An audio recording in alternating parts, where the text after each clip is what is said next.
사랑하는 초업제교회 성도 여러분, 유튜브 시청자, 구독자 여러분 반갑습니다. 김정비 목사입니다.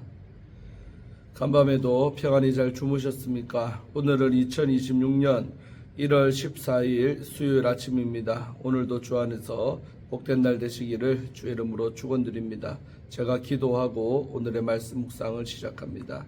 하나님 아버지 감사합니다. 간밤에도 지켜주시고 또 이렇게 새날 우리에게 허락하여 주시니 감사합니다. 오늘도 주어진 이 하루도 하나님의 뜻대로 주의 영광을 위해 살아가는 저희들 되게 하여 주시옵소서. 이 시간 하나님 말씀을 묵상할 때 주의 음성을 듣게 하시고 하나님의 거룩하신 뜻을 깨닫는 이 시간 되게 하여 주옵소서. 주께 모든 것을 의탁하오며 예수님 이름으로 간절히 기도하옵나이다. 아멘. 할렐루야. 좋은 아침입니다. 오늘 함께 말씀 묵상하실 본문은 우리 마태복음 2장 1절부터 12절의 말씀입니다. 한 번만 기억 개정판으로 다 같이 읽도록 하겠습니다. 헤롯 왕 때에 예수께서 유대 베들레헴에서 나심에 동방으로부터 박사들이 예루살렘에 이르러 말하되 유대인의 왕으로 나시니가 어디 계시냐? 우리가 동방에서 그의 별을 보고 그에게 경배하러 왔노라 하니 헤롯 왕과 온 예루살렘이 듣고 소동한지라.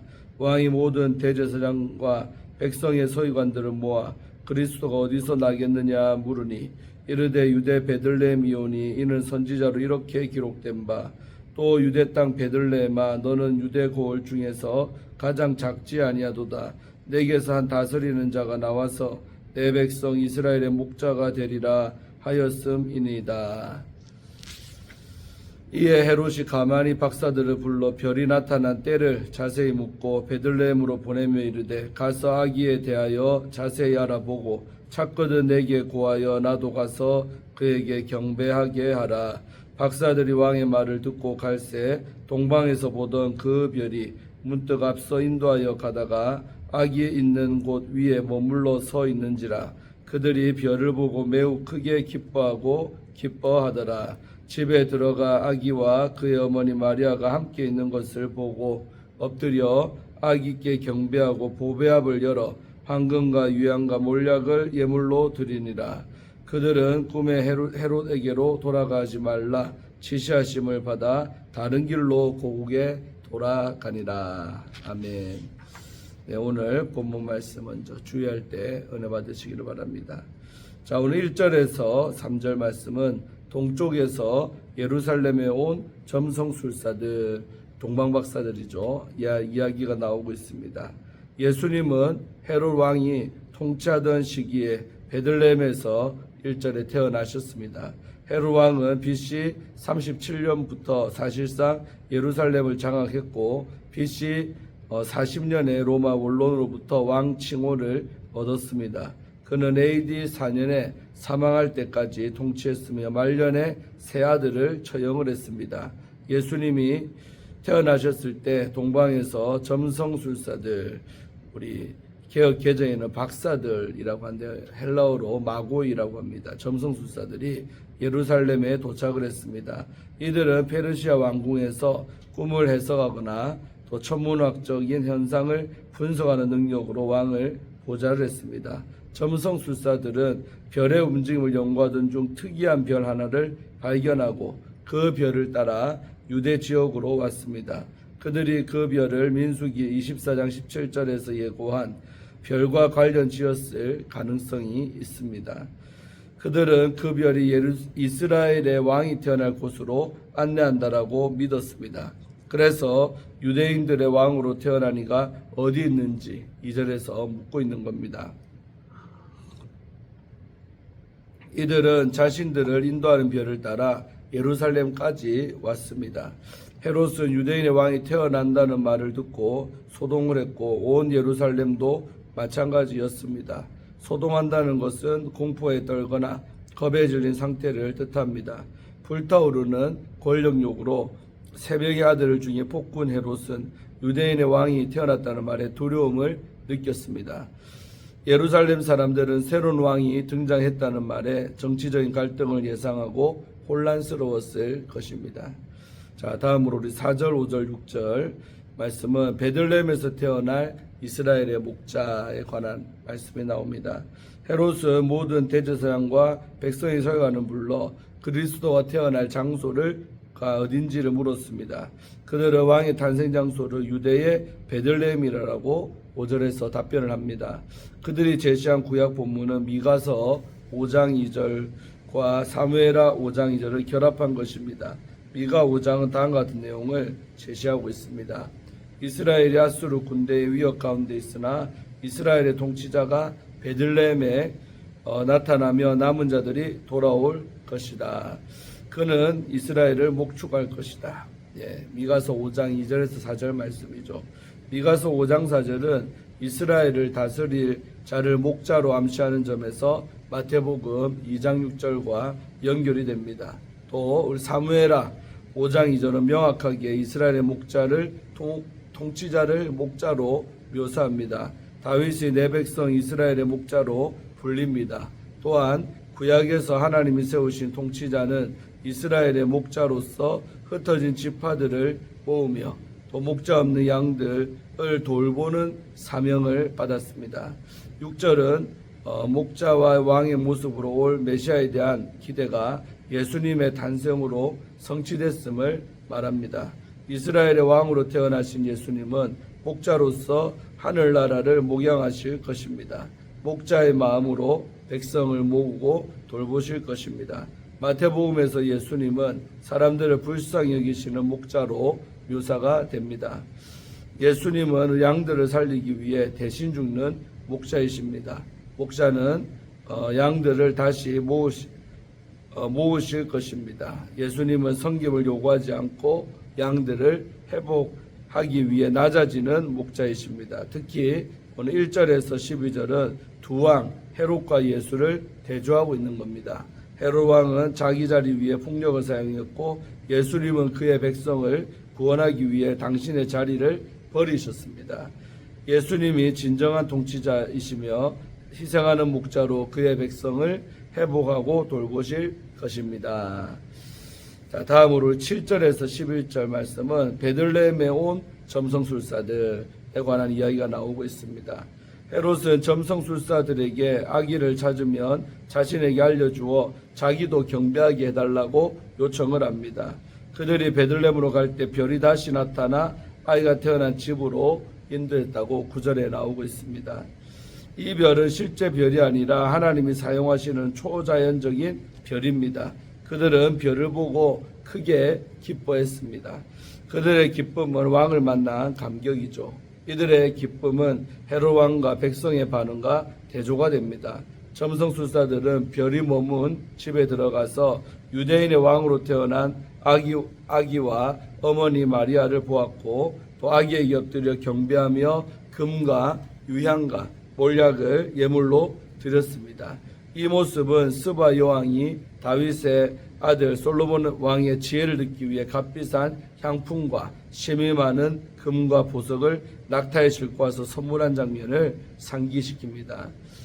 황금과 몰약은 외국인들이 솔로몬 왕에게 바친 선물에 포함되며 유향은 솔로몬이 지은 성전을 위한 용도였을 것입니다. 이 사건에 대해 구약의 다른 본문은 열방이 이스라엘의 왕을 섬기고 여호와를 찬송하는 모습을 묘사합니다. 민족들이 시온에 몰려오는 것은 그만큼 이스라엘이 위대한 왕을 중심으로 열방의 빛으로 우뚝 섰다는 것을 반영을 합니다. 시편 72편과 이사야 60장 내용처럼 구약의 선교는 이스라엘이 열방으로 하는 것이 아니라 열방이 이스라엘로 몰려오는 구심력 운동입니다. 이러한 소망은 동쪽에서 별을 따라온 점성술사들이 아기에게 경배하는 장면으로 성취가 됩니다. 그들이 경배하면서 바친 예물을 바친 장면은 베들레헴에 태어난 아기가 유대의 왕일 뿐 아니라 열방을 섬길 왕임을 의미합니다. 그런데 모든 민족을 불쌍히 여기는 목자는 제자들을 모든 민족에게 보내실 것입니다. 부활하신 예수님의 선교 명령은 교회가 열방으로 흩어지는 원심력 운동이 될 것입니다. 자, 마지막 우리 12절 한 절은 그들의 나라로 돌아간 점성술사들, 이야기 나오죠. 점성술사들은 꿈에 경고를 받고 헤롯을 피해 다른 길로 돌아갔습니다. 이들은 예수님을 경배한 첫 번째 사람이자 이방인들이었습니다. 십자가에 유대인의 왕으로 달린 예수님을 처음으로 하나님의 아들로 고백할 사람들도 이방인들입니다. 마태복음의 프롤로그와 에필로그에서 이방인들이 유대인의 왕께 경배하고 하나님의 아들이라고 고백하는 장면을 통해 아브라함의 언약, 우리 창세기 12장 1절로 3절이죠. 그 언약이 아브라함의 아들이신 예수 그리스도를 통해 성취되었음을 다시 한번 확인을 할 수가 있습니다. 주연을 마쳤고요. 참된 예배자는 누구인가? 라는 주제를 갖고 함께 말씀을 해봤기로 원합니다. 1908년 복음의 불모지였던 제주도에 우리 이기풍 목사님이 선교사로 파송이 되었습니다. 목사님은 13년 동안 11개 교회를 세우고 복음의 씨앗을 뿌렸습니다. 그의 사택은 늘 거지와 한센병 환자들로 가득했다고 합니다. 일제의 신사참배 명령에도 그는 단호했습니다. 나는 죽어도 일본 귀신에게 절하지 않는다. 하나님 외에 다른 신을 섬길 수는 없다. 그는 결국 고문 후유증으로 순교했습니다. 이기풍 목사님은 삶으로 드리는 참된 예배가 무엇인지를 보여주었습니다. 본문에도 그런 예배자들이 등장을 합니다. 세상의 왕과 하늘의 왕, 1절에서 3절 말씀 중심으로 예수님은 헤롯 왕 때에 태어나셨습니다. 헤롯은 유대에서 권력을 잡은 정치가로 로마 황제 아우구스투스에게 충성을 맹세하며 황제를 기리는 도시와 신전을 세웠습니다. 그는 이두메인, 에도민이었고 정치적으로는 로마의 꼭두각시였습니다. 권력에 대한 집착으로 반대 세력을 잔혹하게 진압을 했습니다.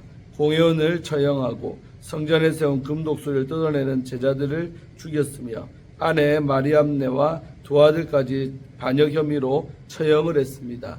임종 직전에 나는 죽는 날 귀족들과 함께 죽여라. 그래야 백성이 슬퍼할 것이다 라고 할 정도로 포악한 인물이었습니다. 바로 그 시대에 하나님의 아들 예수님이 태어나셨습니다. 그리고 동방에서 박사들이 별을 보고 예루살렘에 와서 유대인의 왕으로 태어난 아기를 찾았습니다. 헤롯은 자신의 통치가 끝날지도 모른다는 생각에 불안해했습니다. 3절이죠. 진짜 왕이 오면 가짜 왕은 물러나야 합니다. 자, 말씀을 알고도 움직이지 않는 사람들, 우리 4절에서 8절 중심으로 헤롯은 대제사장과 서기관들을 불러 물었습니다. 그리스도가 어디서 태어나겠느냐? 그들은 정확히 대답을 합니다. 유대 베들레헴입니다. 이는 미가서 5장 2절 예언에 따른 것입니다. 그런데 성경을 잘 알고 있던 그들은 메시아이신 예수님이 계신 곳에 단 한 걸음도 움직이지를 않았습니다. 그들은 말씀을 알았지만 말씀에 순종하지는 않았습니다. 헤롯은 박사들에게 나도 가서 그에게 경배하게 하라고 말했습니다. 그러나 그것은 거짓말이었습니다. 자신의 왕자를 지키기 위해 예수님을 죽이려는 음모였습니다. 참된 예배는 내가 주인 삼은 모든 것을 내려놓고 내 삶의 왕자를 주님께 내어드리는 일입니다. 자, 왕을 만난 자들의 기쁨, 우리 9절과 11절까지 중심으로 박사들은 다시 태어난 별의 인도를 따라 베들레헴으로 갔고 아기가 있는 집 위에 별이 멈추자 크게 매우 기뻐하고 기뻐했습니다. 이 기쁨은 진짜 왕을 만나는 데서 비롯된 내면의 충만한 기쁨이었습니다. 그들은 집에 들어가자 아기 예수님께 엎드려 경배했습니다. 왕 앞에 완전한 항복이자 예수님께 삶의 주권을 내어드린다는 신앙 고백이었습니다. 이어서 그들은 황금, 유향, 몰약을 예물로 드렸습니다. 박사들은 자신의 가장 귀한 것을 드리면서 예수님을 왕으로 인정하고 경배했습니다. 다른 길로 돌아간 사람들, 우리 12절 말씀입니다. 하나님은 박사들을 꿈을 통해 헤롯에게 돌아가지 말라고 경고를 하셨습니다. 그들은 하나님의 말씀에 순종했습니다. 헤롯의 눈을 피해 다른 길로 고국에 돌아갔습니다. 이처럼 진짜 왕을 만난 사람은 더 이상 세상의 기준이나 가치관이 지배하는 예전의 길로 돌아가지 않습니다. 삶의 방향이 바뀌고 우선순위가 바뀌며 두려움의 대상이 세상 권력에서 만왕의 왕 하나님으로 바뀝니다. 사랑하는 우리 초업제일교회 성도 여러분, 오늘 누구에게 무릎 꿇고 있습니까? 세상의 권력입니까? 나를 짓누르는 두려움과 염려입니까? 아니면 죄와 사망 권세를 이기고 우리를 구원하신 만왕의 왕 예수 그리스도이십니까?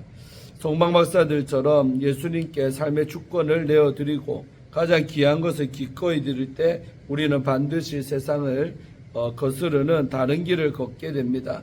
오늘도 부르신 곳에서 세상과 구별된 순종의 길을 걸으며 그곳에 하나님의 나라를 세워가는 참된 예배자가 되시기를 주의 이름으로 축원드립니다. 아멘.